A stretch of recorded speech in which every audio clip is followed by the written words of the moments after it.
Hi guys, happy Friday. Yuck. Really can't wait till Monday.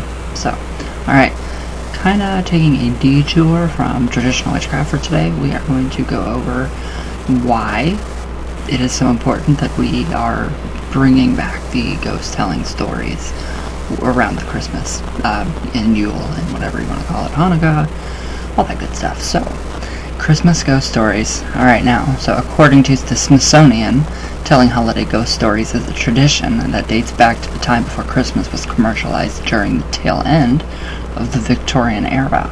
So centuries ago, the Christmas holiday tied in with the ancient pagan celebration of Yule, which it is Yule. It's been stolen and all that good stuff. So Yule was celebrated on the shortest day of the year, December 21st, a day when it was believed that the dead could easily interact with the living.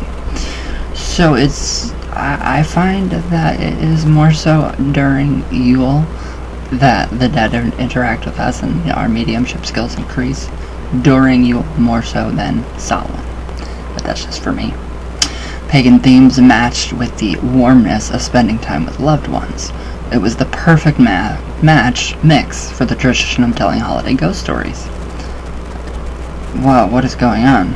Alright, so when you're inside, huddled around the warmth of a fire, what better thing to do than to swap scary tales, which is very fun. It's warming and it's inviting. That sounds really odd, but I'm very odd. So, alright, we have, no, I don't want any of this. Go away, pop-ups. Alright, so we have 5 holiday tales that will supposedly make you want to sleep with the lights on. Nothing could ever make me want to sleep with the lights on. So, number 1, a whistle, and I'll come to you, my lad. So, this story from the classic Victorian ghost story writer M.R. James, who loved to tell a good ghost story at his Christmas gatherings. Ooh, I might break out with that instead of caroling ghost stories. So, a whistle, and I'll come to you, my lad, takes place around Christmas time in the fictional English town of Burnstow. A snobby Cambridge professor decides to take a holiday to a seaside town where he discovers an old whistle with a Latin inscription on the side. Unable to read the Latin warning, the professor blows the whistle. Alright, so that night the professor is plagued with horrifying dreams about a mysterious figure in the distance he can't quite place. His dreams become reality when he finds that the unused bed next to his own in the bed and breakfast he's staying at, was disturbed while he was out. And it's funny that we have a picture of the Conjuring, the first Conjuring, where Vera is Vera Farmiga. I can't say her name the other way. I have to say it in the Ukraine accent. When she's doing laundry, and the sheet blows up to the window, and that's when Carolyn gets possessed. So, alright, so so it was disturbed. Yes, the guest bed next to his was disturbed. So, James's story was adapted for a BBC small screen and renamed Whistle and I'll Come to You. This adaptation led to the introduction of the Ghost Story for Christmas BBC show, which airs annually on Christmas night. I like that. I think that's incredible. I think that's just, it's warming, it's loving, and it really represents the Christmas spirit. I think it really does. I think it's hilarious, but it's great. So number 2, horror, a true tale. Okay, this one is a little bit, grudgy. So, John Berwick Harwood, another Victorian ghost story master, wrote this ghastly tale from the perspective of a narrator, looking back on an event from her childhood. From her young adulthood. So when she was 19, the narrator's family was hosting Christmas in the large hall of their home. Due to the influx of guests, the narrator had to give up her room to an elderly relative. So the narrator took refuge in a spare creepy bedroom. So while trying to sleep, the narrator could not help but feel something was laying beside her. Harwood described the girl's frenzied thoughts. And yet, what lay by my side, now wholly unseen?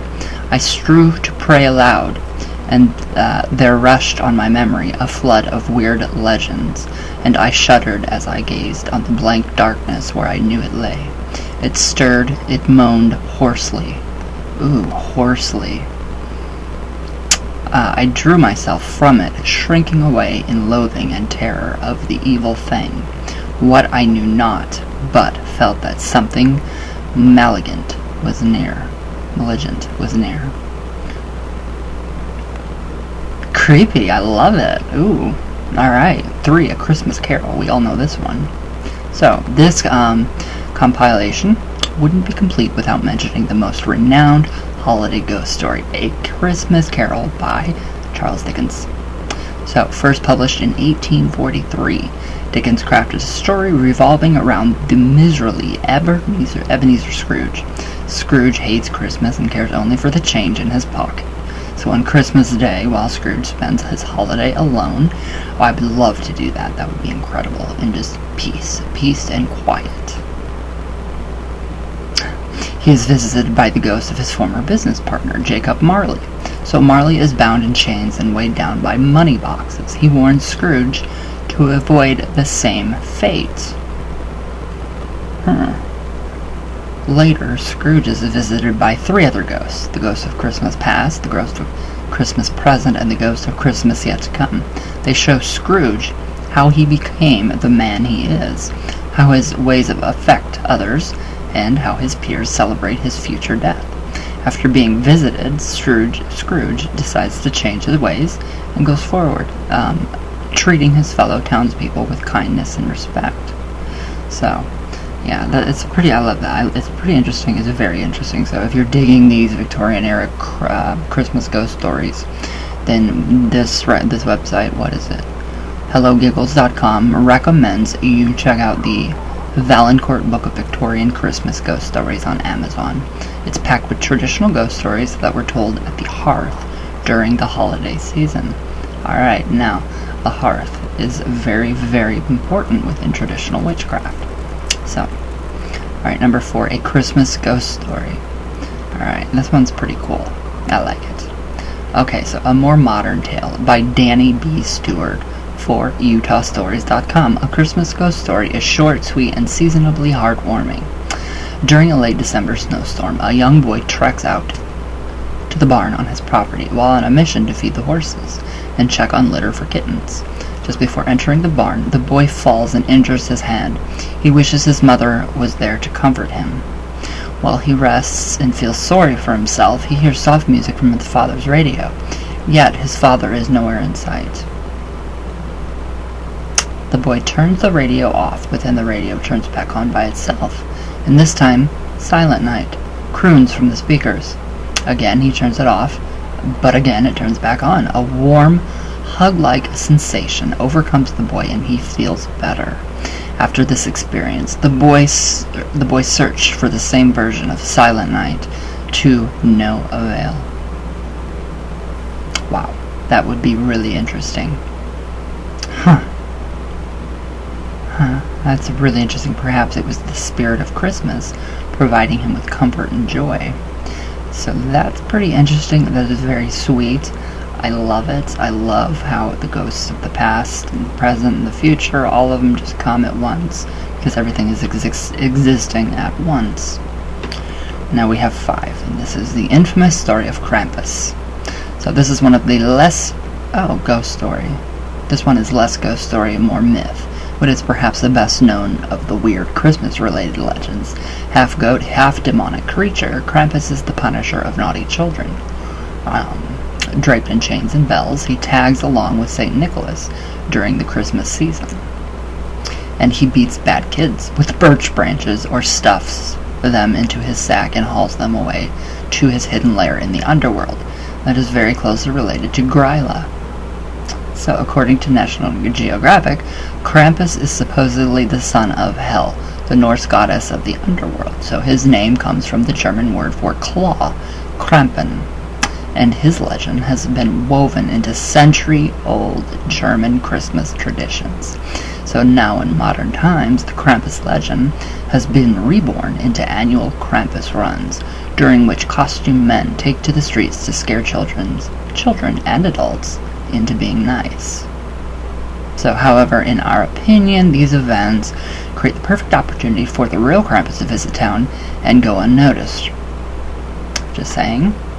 So, we think the tradition of telling ghost stories at holiday gatherings should come back in style. In fact, we're going to go show up at Grandma's with an arsenal of creepy tales to keep the family entertained. I like that. So, just a few little, ghost stories to tell, which I think are incredibly amazing. And why is it that spirits are so active during these times? They love a little bit of candlelight and family. That's what it's all about. So it's just them coming back to comfort us. But still, the whole ghost stories, incredible. It's very incredible. So I might actually have to order that book now. What do you guys think? What are your guys' Christmas and or Yule traditions? Do you guys do the 12 days of Yule? Or do you guys celebrate Christmas? I know everybody celebrates Christmas with their family, but so I'm trying to think of some really good movies that would be really good to watch. I can't think of any right now, but I'm gonna try to change the tradition of this Christmas. Hopefully, I doubt it works, but it would be a lot more enjoyable for everybody. So, but alright guys, I hope you guys have a great weekend. I love you all very much, and yes, yeah, that's all. So, alright guys, I love you all very much, all the way from Venus, all the way back down. There we go. And I'll see you guys tomorrow. Pink, what is up with the hair? Why did you shave it? You're so beautiful. Love it. You can pull off any fucking look you want, so.